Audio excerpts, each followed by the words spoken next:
What is up, everybody? Welcome back. We're here with some more NFL DFS picks and lineup advice for FanDuel and DraftKings. This time, another playoff slate. It is the divisional round, 4 games. Both DraftKings and FanDuel decided to split up the slates in different ways, but in this video, we'll cover both of them, both days, both slates. Don't worry about it. Welcome. I'm Brian Jester, co-founder at Occupy Fantasy, joined by Jack, owner of DFS Magic, creator of the lineup builder at Occupy Fantasy. Jack, I know people in Discord were taking bets on where your next location would be, but it looks pretty cushy to me. So Yeah, just home this time. Figured I'd take a break from the extravagant lifestyle I've been living, but back for more short slate. Josh Allen, as always. Maybe someone will upset him this week, and we won't have to deal with him next week. But for now, time to dive into it. let's hope so. I feel like maybe next week you could do a Zoom background, and maybe it could be something fun, and Yeah, really get the people talking. So need like whales swimming in the background or something. exactly. Yeah, So someday after I win a milli, I'll do. If I ever win a milli, I'll just do like tour of the world, do a short slate video in a different country every time or something. that'd be so sick. All right, well let's win this weekend's Millie. There's 2 of them on DraftKings, so we get 2 chances to do it. So what we're gonna do in this video. So DraftKings has the 4 game slate. All 4 games Saturday and Sunday are under their main slate. FanDuel decided to split it up: 2 games on Saturday, 2 games on Sunday, and the biggest prizes are on those respective slates. So we'll start by covering 4 game strategy, which we haven't covered in a while, at least probably not since last year. And then we'll go game by game. Well, I guess we'll go 2 game strategy too. We've talked about it a few times here, but we'll refresh 2 game strategy for those of you who are new or forgot. And then we'll go game by game and just talk about different plays, where the stack fits in the best, how we would stack it on the individual slates. And I think that's the best way to do it. Again, if you have any questions about this slate, about the playoffs in general, comment on the video. We'll get back to you before the slate starts tomorrow afternoon. We're recording this Friday evening. Fortunately, there are no major news that we need to monitor. Discord server is the other way to get in touch with us. OccupyFantasy.com/Discord. Chat with us, sweat the games out with us, and let's get into it. So, 4 gamer Jack, you and I were talking before this. Really, the only times we get a chance to play 4 gamers throughout the year are on the divisional round in the playoffs, or just if you play the afternoon only slates, only on the weeks when NFL decides to put at least 4 games at the 4 o'clock window. So, really, looking back at some of these traditional and historical 4 game slates, it looks like we're not stacking as much as we normally do on these shorter slates, like the 3 gamers and the 2 gamers. Yep, that makes sense. It's kind of on that edge, and I think what did you find? You found that pretty heavy on the triple stack. Maybe if you think a game goes super crazy, you could add the fourth or a second bring back. But would you recommend maybe mostly a 3x1 approach here? Yes, that's really what it comes down to. Most of the leverage is in 3x1 stacks, some 3x2 stacks. You can play 3-0 stacks, especially on today's or tomorrow's slate, where we have Kansas City as a big favorite. Philadelphia is a sizable favorite. Cincinnati and San Francisco games are much closer, so I would be more inclined to run a bring back in those games. We have seen some 4x1s, 4x2s get there on 4 game slates, but that is when games shoot out and go crazy, reminiscent of the Kansas City and Buffalo game from this week last year. But Jack, the other reason I think this is different than your typical afternoon slate is that we have 8 really good teams, 8 decent or good or great offenses. And so when you play all the guys from one game, usually there are some other games on the slate, especially Thanksgiving, these other random slates we get throughout the year, that some offenses just can't keep up. We have so many studs and so many good players and so many teams that are passing more than expectation that it's really hard for 5, 6 guys from one game to end up outscoring and being optimal over these other 4 games. Yeah, and we're going to see that when we dive into the ownership, right? I mean, some of the couple of these quarterbacks are usually super chalk, and they're like single digit owned. Brian, did you find anything special about getting unique on this 4 gamer? I know the 2 and 3 game we typically talk about the min one, under 20%, maybe leaving salary. What are your thoughts there? From what I found, you can basically just play it like a typical classic slate, right? Maybe you get a couple guys under 10%, a couple under 20, but I think you're just going to do that because there's so many more players on the slate, and it's something that you have to consider less. You really don't have to worry about it too much. Salary, we play it normally because, like you said, we're gonna have studs and guys who are less than 20% that we just naturally play in our lineups, and you really don't have to do too much to get different. Okay, so yeah, for folks, we love to talk about the trash plays, right? But so on this four gamer, probably you don't need to force in those trash plays. If you really love a guy that's sub 10, you think he's gonna get a lot of run, that's okay. But no need to like say I gotta find that like 2% owned wide receiver to throw in a lineup. Yeah, and honestly, they don't even end up in the top 1% of lineups that often on these slates. So yeah, again, it's not something that you have to do. So four gamer, we got that down. Two gamer, just a quick refresher, Jack. We're mega stacking one game. It hasn't worked out the last couple of weeks. A lot of the games have either been disjointed where one side hasn't cooperated, or games have been similar scoring, and we get 2-0, 3-0s, 3-1s. But still, long term, and especially on slates like this, that we want to play 4, 5, 6, 7 guys from one game, and generally that is a profitable strategy on two gamers. Yep, and the DFS memory is always short, right? Like you literally just had a huge takedown, like I don't know, two or three slates ago. So we know it works. Let's not forget it. We're gonna have some of these awful games where no one cooperates, but you just got to keep running it in there, and yeah, it'll hit again soon. I think I texted you after last week. I was like, "Oh my god, game stacks are never going to win ever again." And it was like after like two slates, right? So you had like this bell curve of like you win, you're like I am invincible, and then like a week later you're like I suck, I can't never win again, and Dude, yeah. it's the worst. It's the actual worst. So, all right, let's jump into these games. 4:30 at Saturday is the first game. Jacksonville, Kansas City. Giants and Philly close it out on Saturday night, and then on Sunday, Cincy and Buffalo, 3 p.m. Dallas, San Francisco, 6:30 p.m. Eastern. So those are the respective two gamers. Jack, let's start with Jacksonville and Kansas City. I will bring up the odds screen at OccupyFantasy.com, our live odds feature, and we see that the over and under for Jacksonville, Kansas City is 53, 52.5 in some spots, 53.5 in some spots. Kansas City 9.5 point favorite, depending on where you look. So this game is interesting because we have two competent offenses. We have really cheap guys on Jacksonville. Kansas City spreads the ball out a lot outside of Kelsey. So the game stacking environment is really interesting to me. What do you think? Yeah, absolutely. I think this looks like a game that you stack up, especially in the two gamer. I don't know if I have a lot of data to support this, but Giants Eagles third matchup, divisional game. I think we did see that with Cincinnati Baltimore, right? It was a fairly large spread, but it was a tight game, right? So I think it's more likely that game could be tighter, and that would open up some scoring for that first game. What do you think of that? I guess my only concern is they both teams rested starters in week 18. I think actually Yeah. did I might be wrong there. I know the Giants rested starters, but Philly played most of their guys for the most part. So I I think they guess had. Well, I'll pull up the snap counts while you're talking, and we'll see. yeah, Yeah. they still had to because Jalen Hurts 22 pass attempts. They still had to win to get the one seed. So Eagles played their guys. Giants didn't play their guys. But either way, these teams are familiar with each other. It is at least a second matchup, but mostly a third matchup for these guys. Whereas Jacksonville, Kansas City is not a game that they're going to have three matchups in a season. So I get it, and for that reason alone. But also, it goes both ways, right? Because if Philly blows out the Giants, that's not a great game stack. Or if the game's closer and lower scoring than expected, then it can be outscored by Kansas City, Jacksonville. So there's a couple ways that a full-on onslaught of Kansas City, Jacksonville gets there. Yep. And so you could make a case for either game, and it probably just comes down to the ownership. And at least on the four gamer, Trevor Lawrence, we have sub 10%. So that seems like a good play, right? He's pretty cheap. He's got good stacking weapons. Would you plan to get some of that in your lineups?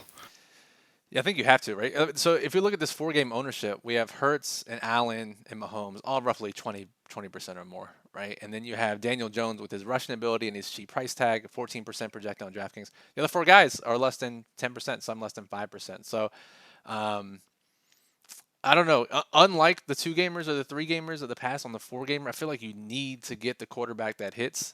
But there's also the argument that if you play a Purdy or a Prescott or Daniel Jones or Trevor Lawrence, that allows you one more stud from these other games that you can fit in. So I see both sides. Yep, that makes sense. Yeah. So all right. So Kansas City and Jacksonville, we know the guys. I guess the Kansas City side. Mecole Hardman is out once again. Sky Moore is back. So we have a bunch of rotational guys there. Let me bring it up in the builder here.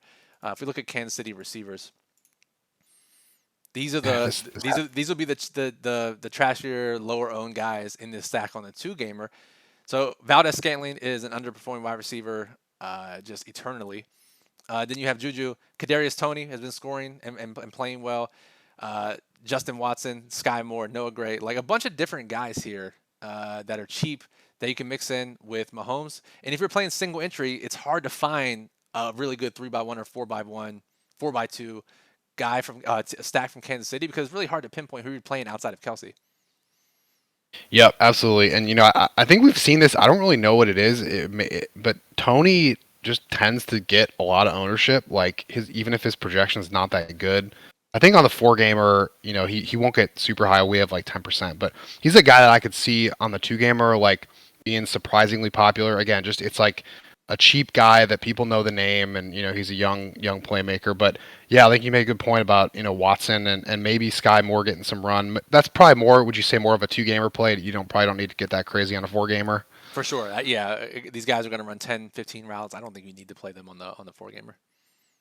Yeah, all right. And then on the Jacksonville side, well, real quick before you go to Jacksonville, running back situation, we got Pacheco and McKinnon, who apparently just catches a touchdown in like every game he's going to play for the rest of his life.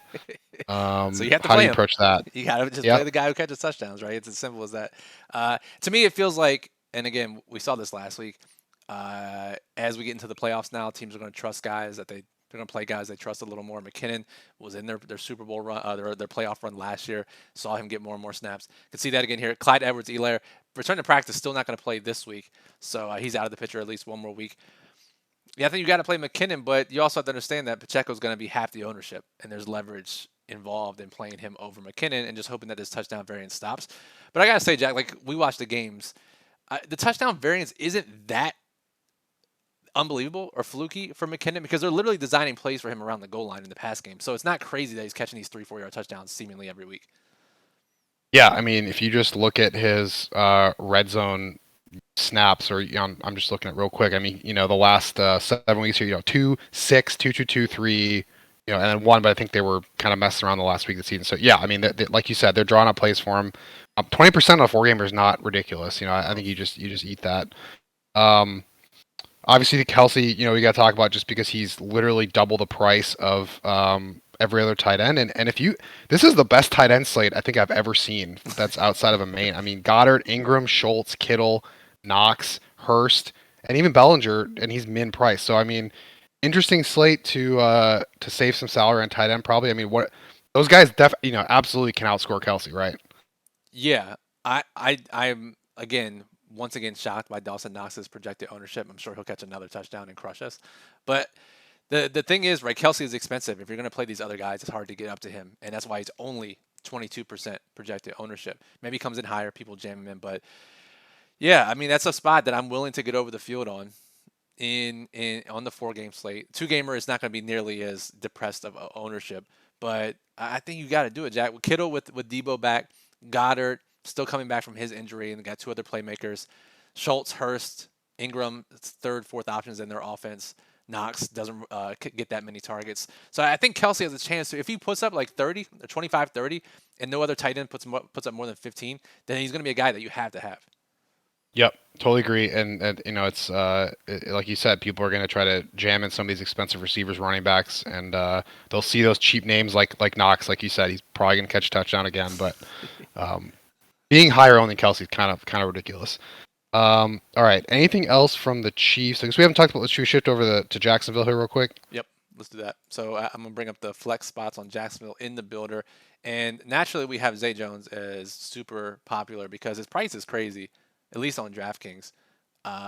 Just 4,700. We haven't projected is literally one of the highest projected owned players on the entire 4-game slate on DraftKings. But we continue to see this difference between Kirk and Jones pricing on DraftKings. But I mean, all these guys are going to be popular because of the way this offense has been functioning, the amount of targets they've been getting. So it's interesting, Jack. We get them off a huge comeback victory, come from behind, now on the road in Arrowhead as nearly a double-digit underdog. I'd be willing to go under the field on most of these guys and playing a handful of times or even 150 just based on the situation and their ownership. That's my first look. Yeah, it's almost like the field is just assuming that both of these teams are going to go nuts, right? So you almost think people are kind of overplaying the Jacksonville side just given their total in the game environment and maybe the coming off the exhausting game. Yeah, I mean, and if you look at just regular projections and look at points per dollar, these guys are going to pop because of that. Uh, Kirk 6K, Jones 4,700, Ingram 4,300. Look at their game logs, right? They're going to be good values. But if this game blows out, if Lawrence plays like he did in the first quarter for more than one quarter last week, I mean, I think there's a lot of ways that this fails, especially Andy Reid off a bye. We know that narrative, right? But you get one more week of rest is a big deal for bye teams. Yep, that makes sense. Maybe would the only exception there just be Kirk? Maybe just because of the upside, and for his ownership is seems like maybe the best deal, as opposed to guys like Zay Jones. Probably, I would think so. Yeah. The only way I would play it is if I want to get heavy exposure, I would just super stack it, right? Play, Yeah. 3-4-2 stacks from the Jags and hope it shoots out. Otherwise, Yeah. I'd be willing to go under. Okay. Well, you're not super excited about that game, so I'm guessing maybe you're more excited about the next game on this one, the Giants Philly. Is that right? I am a little bit as I'm looking at some single entry stuff this week, some of my small field stuff, some of my higher dollar stuff, and this is the game I'm leaning towards the most. And for me, I think the biggest thing is the projected ownership on the Philly receivers, and this goes for Showdown as well, right? AJ Brown, I noticed in our Showdown ownership projections, he's pretty pricey, but not a lot of people are getting to him. Like even on FanDuel or DraftKings, he's nearly sub 20% on the Showdown slate. He's an underperforming wide receiver. Devonta Smith has been great. Hurts fully healthy now. Uh, I know we talked about this at the top of the show, the third matchup here, but again, a team coming off a bye, an explosive offense. Giants can't really stop the pass. So it looks like an explosion spot to me. And I think this is the spot I'd be willing to take a stand on, but I understand there's four really good games, so. Yeah, I mean, let's not forget though, they just boat raced New York in the week 14, right? I mean, I'm just looking at the stats, like literally everyone hit, both receivers. Miles Sanders had probably his career best game. Hurts put up 80 rushing touchdown, 202 pass. I mean, yeah, so it seems like maybe people are forgetting about that. I don't know, almost like you said, they saw Jacksonville put up points and they're chasing that a little bit. I mean, 15% owned on AJ Brown, Devontae Smith It's nuts, dude. in this game is nuts. And I think something we don't talk about this a lot, but you look at like the metrics like EPA, expected points over average, right? Is that what it stands for? Yep. Yeah. Giants are like bottom 5, 6 in the league on defense, right? I mean, it does scream mismatch, and the ownership doesn't really reflect it. So yeah, I think that's a good call. So if you're playing anybody from the Giants side, are you interested in bringing it back? If so, how do you where does the wide receiver roulette ball land on Darius Slayton, Richie James, Isaiah Hodgins? Because seemingly all guys are cheap. It's just tough to pinpoint which one's going to go off. Richie James is getting the most ownership right now, nearly double the other two guys.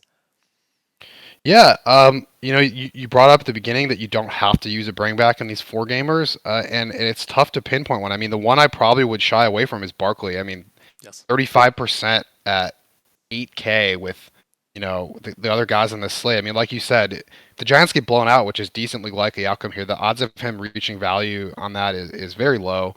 And I probably would just go for. I would eat Richie James or play Hodgins. I guess I wouldn't force it. I would use one of those guys. But I don't know. Do you think would you be planning to bring back in your small field with this one? I think you have to just because of some of the salary flexibility it allows. Like all these guys are less than 5K on DraftKings, and the reason I lean towards Richie James, the ownership is pretty scary. But uh, Philly has pretty solid outside corners, and their starting slot corner is out once again this week. Avonte Maddox and Gardner Johnson is running in the slot, and he gave up 8 catches to Lawrence Cager, who's a tight end receiver hybrid in that Week 18 game in his first start as a slot corner. So, yeah, a couple weeks of practice under his belt, but they're missing their slot corner. So if we're gonna play someone, I guess I would play the opposing slot receiver if we're looking to target some injury news there. So I guess Richie James is the guy. All right. Anything else on this game? Um, Miles Sanders, Jalen Hurts. Can you play them together? I assume you need some sort of blowout scenario for them both to get there, like Week 14. Yeah, I mean, I think you can because I just look at week 14 and they both got there. I think you probably have to set some kind of rule like you wouldn't want to play those two and like two receivers or something, right? But Yeah, I mean, we saw it happen in week 14. It can get there. Yeah, I think it's fine. Do you think Daniel Jones? We didn't touch on this. Do you think Daniel Jones is just kind of grossly overowned in the spot for the situation? Yeah, everyone saw career highs in design rushing attempts last week and the crazy playoff performance he had. I think he has to be, right? Especially if they get down quick and they know he has to pass. Uh yeah, I'd be willing to play. I mean, if you're playing 150 lineups, you're playing 20 lineups, I'd still probably eat it, but small field single entry, I don't know if I would. I'd be willing, even in 150, like if you're taking stands, you can't play all 8 quarterbacks. I'd be willing to take a stand. He would probably be one of the higher owned guys that I would X out. I'd be more willing to X him out than say like Mahomes or somebody. Yeah, and I think you brought up a good point of these blowout scenarios. On a four gamer, do you think is it in play to stack the defense with the quarterbacks? Like, would you play Hurts, Sanders, Brown, or Smith, and the Philly defense? Historically, we haven't really seen that work, but I don't see why you couldn't, right? I just don't think a lot of people do it, and that's why you don't see it near the top a lot. But like, who's to say that we've seen Hurts and the Eagles defense being optimal lineups or close to optimal lineups on classic slates, right? So I think it's definitely possible here that you could do it. I don't know if I'd necessarily target it, but if a builder gave it to me, I wouldn't put a rule against it. Yeah, so you'd include him in the stack pool, but you wouldn't like force it or look through your lineups and make sure that you had some. Right. Makes sense. Right, right. So All right. before we move on to the Sunday games, I'm going to ask you a question about each team. Should you four stack them on FanDuel on the 2 game slate, or should you cap it for each team? And what's the most amount of players we should stack them on DraftKings on the 2 game slate? So we'll start with Kansas City. Yes, we're gonna at least 4 man stack them on FanDuel. 5, 6 guys on DraftKings. Yeah, I mean, I think I'm just gonna let me pull them up real quick. I mean, you certainly can play a running back, Kelsey, and the receivers are pretty cheap, so I think you could play two receivers, no problem. So yeah, I think a 5 man, and if you play the defense, 6, I think you could. I probably wouldn't play three receivers.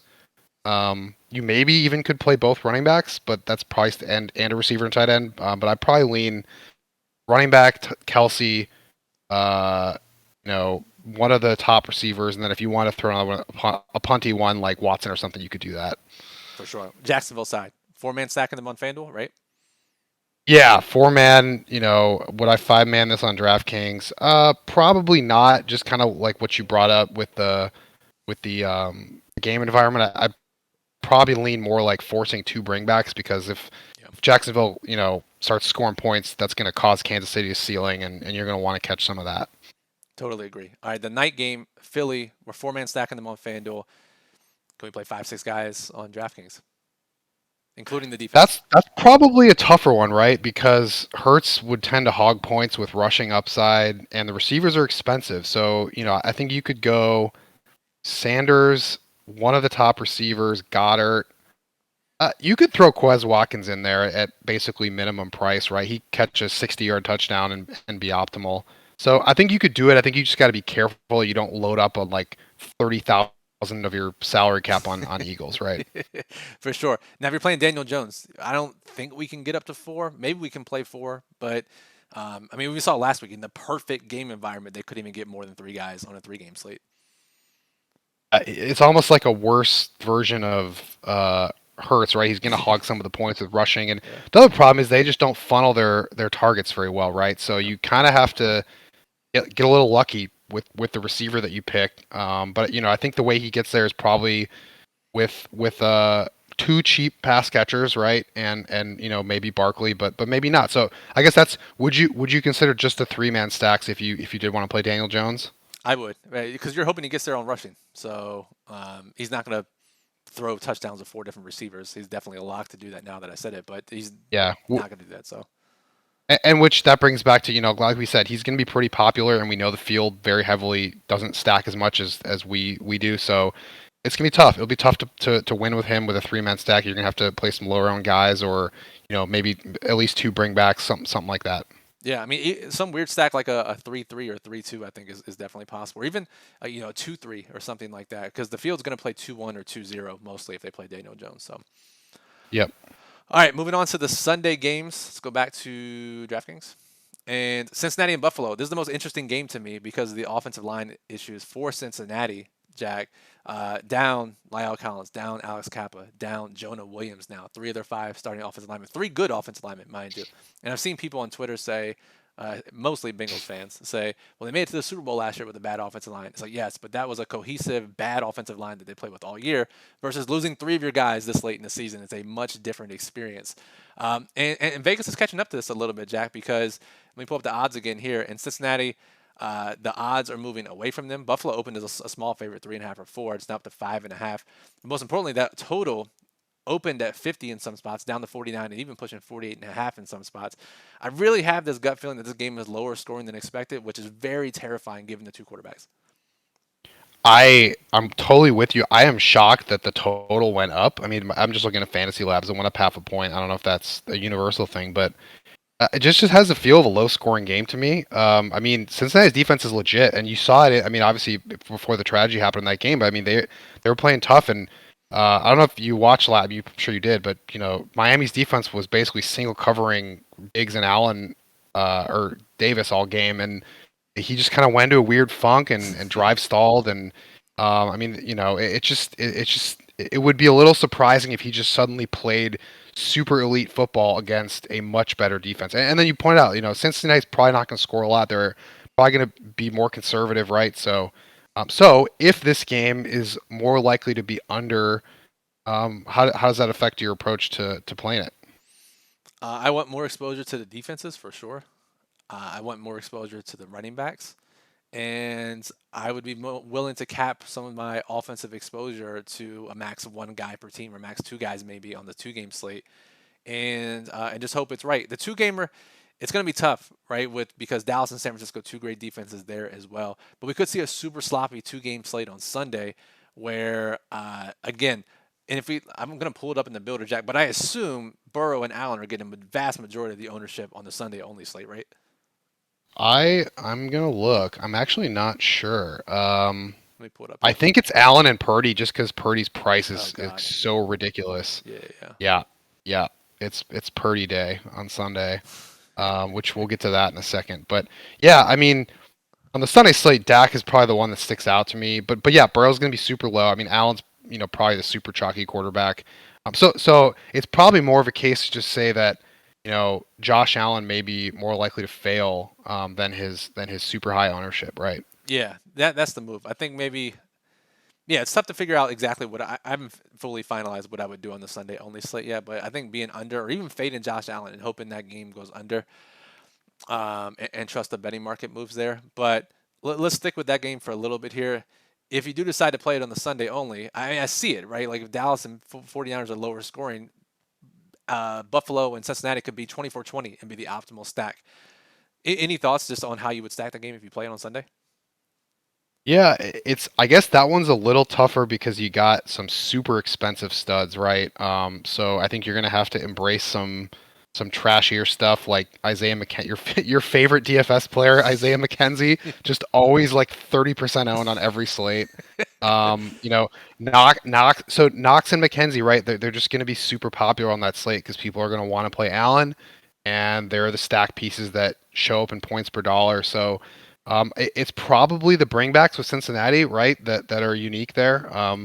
I would expect people are shying away from paying up for Chase and Higgins and Mixon, and yeah, I think that's how I'd play it, Brian. Is just make sure you get at least one and a lot of two run backs if you're gonna play Allen. And if you're stacking Cincinnati, I think you just kind of play it straight up. You just go for some force. Hope they can overcome the issues. Hopefully they Yeah, game plan it or whatever. Yeah, I agree. it's a game theory play, right? It's not super likely. It's just saying you've got an elite quarterback in a pass first offense that's very low owned. You know who the targets are going to. It's really that kind of a play. Totally. I totally agree.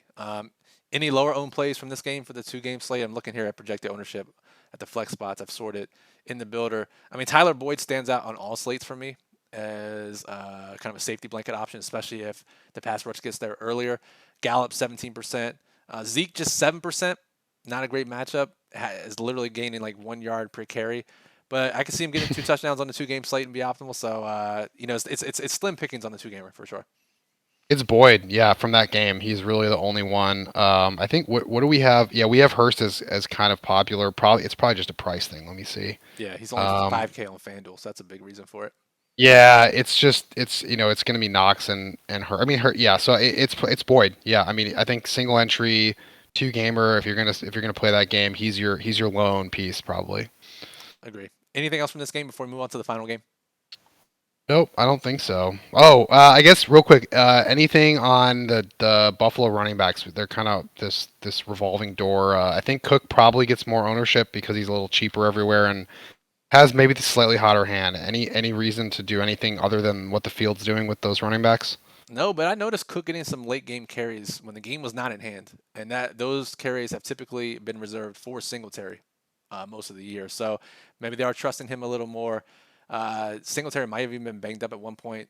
So I don't know, man. I think Cook's getting more and more as the season wears on, and his ownership is reflecting that. So maybe now's the time we pivot and switch and play Singletary because he's lower owned. So again, it's these guys are splitting how the carries and production pans out is a gamble.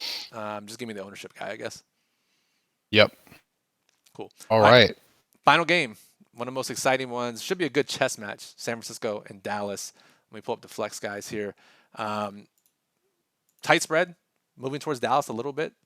Purdy continues to defy every expectation possible. And 49ers fans will have you believe, Jack, that he is the greatest quarterback to have walked the earth. Most advanced metrics will let you know that this is mostly Kyle Shanahan doing all of the work. Um, Touchdown regression is going to hit at some point. So is the interception percentage regression at some point. Can Dallas' defense be the one that does it? I think it's more likely than the field is giving him credit for. I'm super excited about this game. I think if you remember last week, I was quite excited about Seattle against San Francisco, and they played with them, and Metcalf just torched them. Yep. That game obviously got out of hand, but this is a very similar situation, and but except for you have a much better quarterback who just got hot last week, and you're gonna get low ownership on the receivers, but especially you're gonna get low ownership on these stacks, right? Like what percentage of the field is gonna like four-man stack Dallas, right? On that two gamer, like very low. None. Yeah, very low. Um, And most and on the and four gamer, they're not going to 3-by-1 stack them. Just period. no, I mean we got Dak at like I think he literally might be the lowest 4%. I mean maybe he'll be like 7, but I mean, he's going up against a pass funnel in a game he's probably gonna be losing for some point, and you know where the ball's going.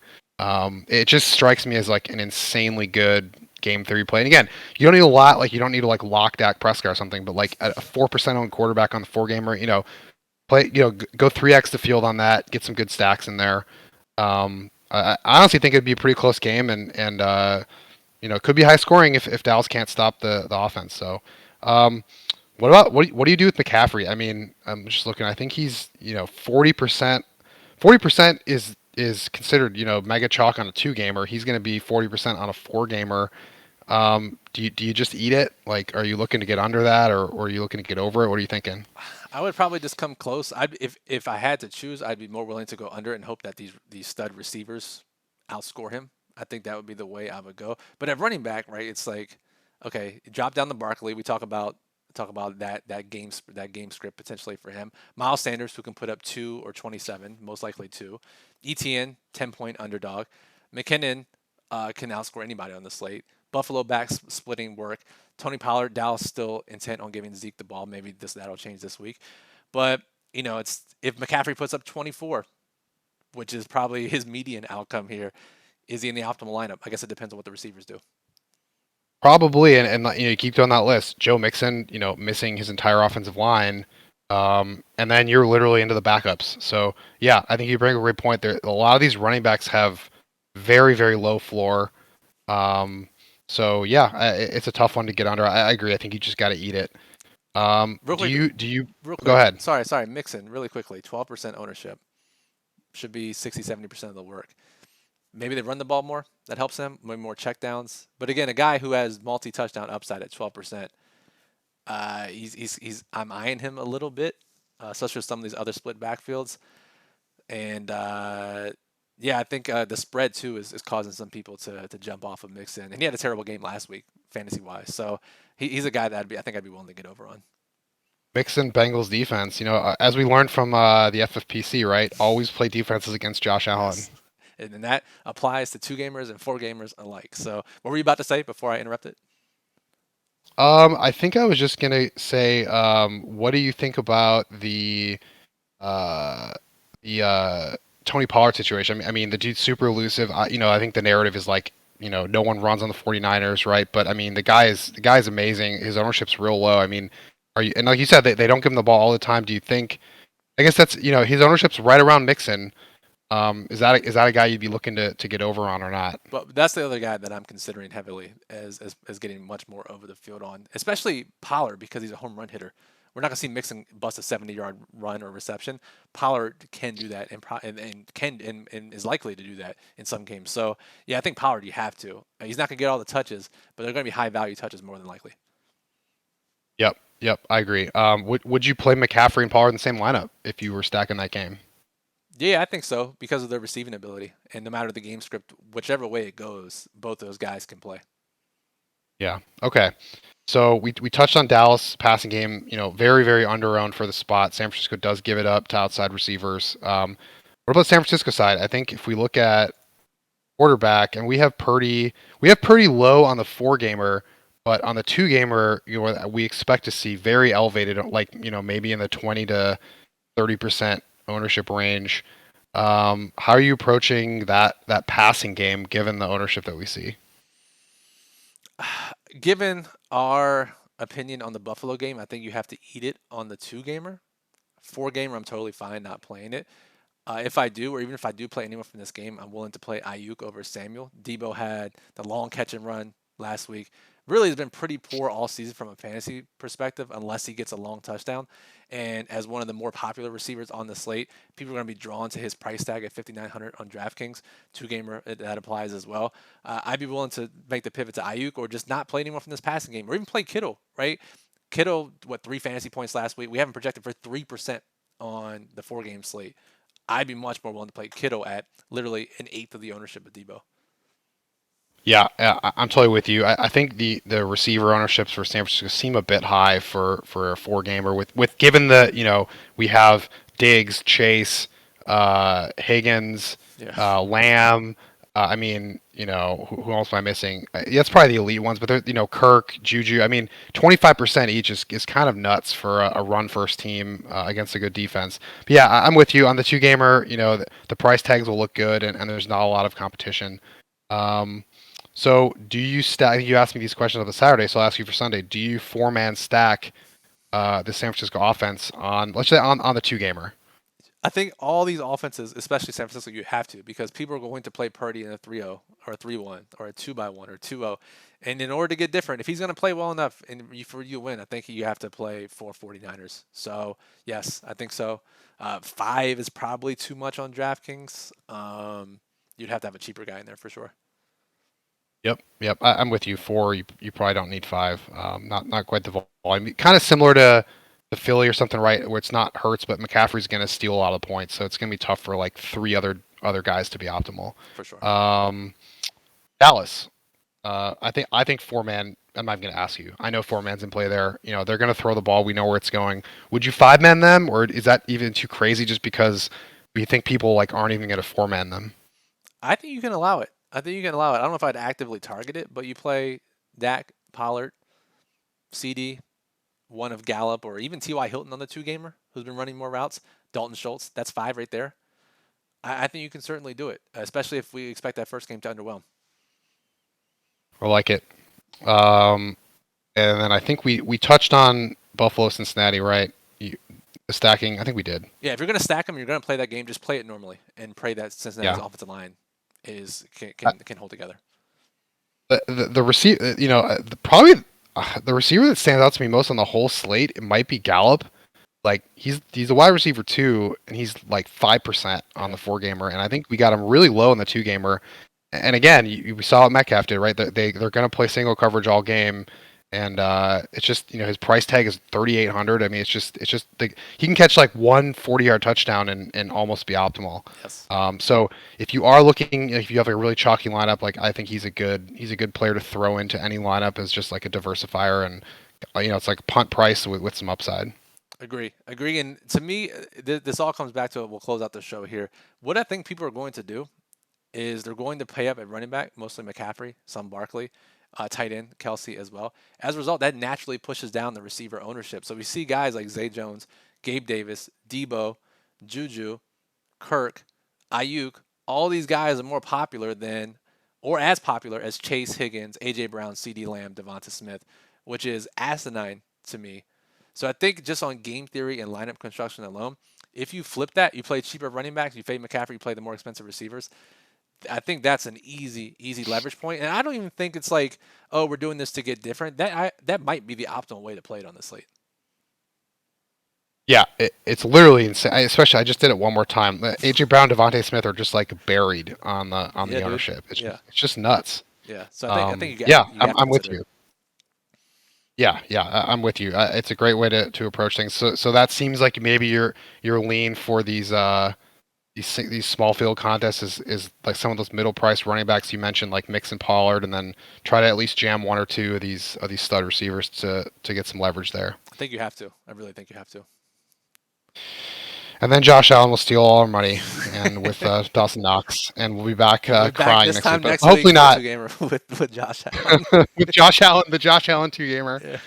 Oh man. Let's hope not. So All right. I think I said my favorite low and play on the slate is Gallup. What do you got? I think you mentioned Boyd before. Would that be your number one, or what are you thinking? I mean, the Eagles receiver qualify here as 16 and 14% respectively. That's fair. That's fair. Yeah. But even like the Giants receivers, it's hard to pick which one, but they're all basically under 15%. Yeah. Kittle. We mentioned Kittle. Kittle at 3% on the 4-gamer is crazy too. So yeah, there's so many good low owned options, and I like the 4-gamer a little more because we can play it a little more straight up. Yeah, I think talking through this to give me some ideas. I'll probably play some. I wasn't sure if I was going to, but got to. I'm bored tonight, so what else am I going to do? That's how it always works. You're like, I don't know if I'm going to play that slate, and eventually we talk ourselves enough into it. Yes, this is a great slate to play. So glad you finally reached that point at the end of this video. So for those of you still watching at this point in the video, I assume you like it. So make sure you are subscribed to the channel here on YouTube. That'll let you know whenever we go live, uploading new videos. The YouTube algorithm is crazy sometimes. Even if you watch this video all the way to the end, even if you give us a thumbs up, which we appreciate, helps others find it, so do that if you can. Even if you do that, sometimes YouTube will not show that video to you again in the future when we put these out. But if you're subscribed, you will see them. So just make sure you're subscribed. It helps you out. Obviously helps us out. We appreciate it. And again, any questions, comment on the video. We'll get back to you. Join our Discord server. Chat with other members of the community. Sweat the games out with us. Jack, final thoughts. No, just as always, be around a late swap. This is the very rare case where you have a day, right, to late swap. And actually, my very first win ever was back when before the build or everything, I'd made 20 lineups by hand on a 4-gamer, and I spent about an hour that Saturday night just looking through everything, trying to figure it out. So, take advantage of it. Make sure you look at your lineups after the first day, and again, between games. The old Mitch Trubisky 50K winner. How could we ever forget? Mitch Trubisky. Oh, man. Yep. The infamous one. So good. So follow Jack at DFS_magic_ on Twitter. He's the architect of the lineup builder at Occupy Fantasy, powered by DFS Magic. Follow me at Brian Jester FF. Follow us at Occupy Fantasy. Thank you, everyone, for listening, and enjoy the divisional round games on Saturday and Sunday.